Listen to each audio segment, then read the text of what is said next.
Nomulowooza embizi tewooma. Omanyi abaana bato bagenda beeteekamu imaani etaliiyo. Olowooza bonna abagirya ng'abanywa omululuuza.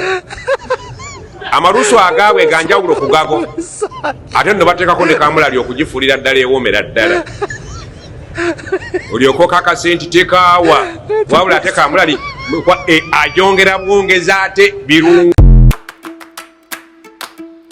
Ntuuse okutangaaza eri baganda baffe abatatera kweyunira kusoma ne babaweereza buweereza bye tusomye oluusi mu butali bwesimbu bwabyo. Kati ensangi zino akantu ke twayogera kakwatagana n'embizi katunda nga nyegenyege. Nti Sheik Nkata yagambye embizi ewooma, ekyo siyinza kukirumamu. Allah jalla jalaaluhu okuwera ebintu teyabiwera lwakuba nti bikaawa oba bitulabikira bubi. Ebintu byonna Allah subhanahu wa ta'ala bye yatuwerako oba bye yatuziyizaako okukola oba okulya oba okunywa biwooma. Ekyo kirabwa n'ayonka okujjako agezezzaako okuggalawo omulyango gw'okwagala okumanya ng'ate agutaddeko misumaali. Ekyo kiri obvious. Kati bwe nkugamba nti omwenge guwooma ng'era otambuza ekyo, buuza ku basiraamu abagumya bakubuulire.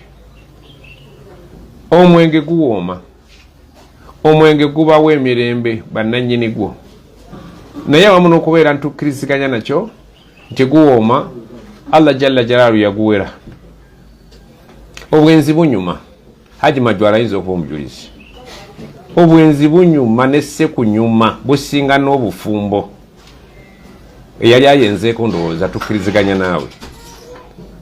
Obulabe obwenzi engeri gye bunyumamu awamu n'okubeera nti wakati mu kunyumirwa n'essanyu eriri excess, Allah yabuwera.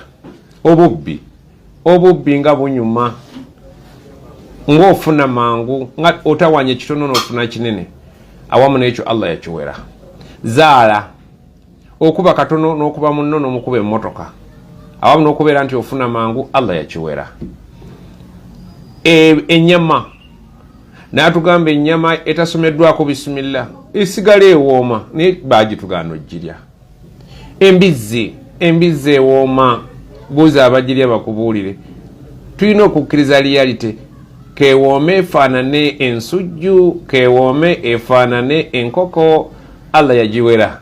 Ye li hikmatin ya'lamuha, olw'amagezi ag'ebuziba n'ebyama ebyekwese mu ebyo byaba atuziyiza, nga mu ndaba eyaffe ng'ey'abantu biri obvious nti bitunyumira, naye mu ndaba ey'obwakatonda eyatutonda atutegeera obulungi n'akitangaaza bulungi nti wadde binyuma naye mbiweze.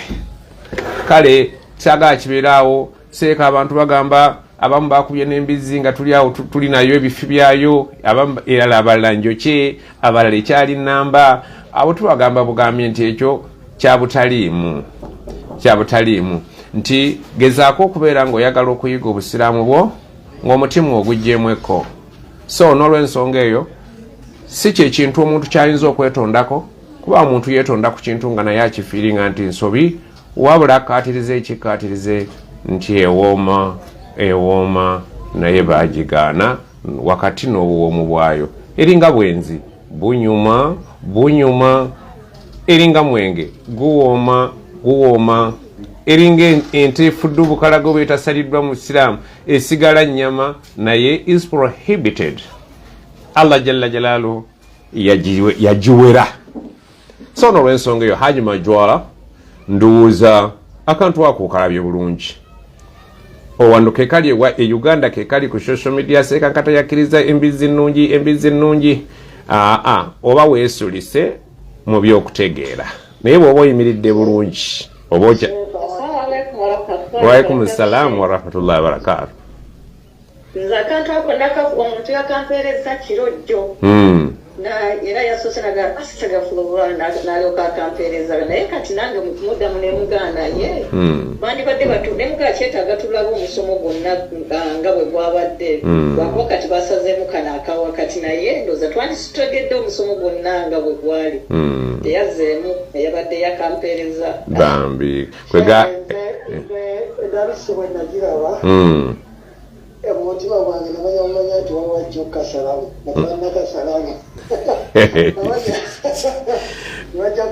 kubanga kakutte ku mukwano gw'abangi ekyo nakimanya omutima gwange akantoayinza okukasalamu gandyawo bakasalamu Allahu akbar Allah naye in most cases abatera okukola obuntu obwo tubasuubira nti either si baddiini yaffe obanga baddiini yaffe abalina eddiini ekyali ey'ekibogwe oba omunguuba olidde naye nga Katonda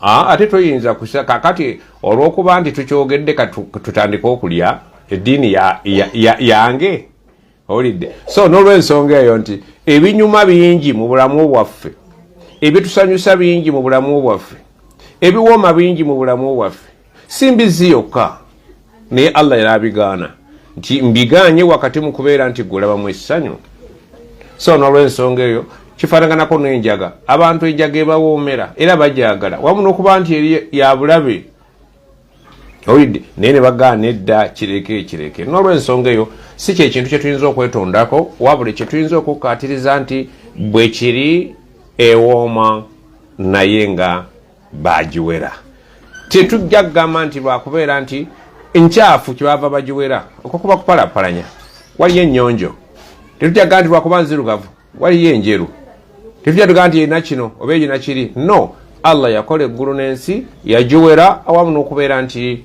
golabanga ekintu ekirungi so ekintu ekyo mbadde njagala nkitangaazeeko kubanga ndaba nti ate kikutteeyo nnyo bakubawo ekifaananyi ne bateekawo embizi embisi ne bateekawo enfumbe ne bateekawo enjokye kituufu ewooma nga mbisi ewooma nga nfumbe ewooma nga njokye wadde nga tewoomera maaso nga mbisi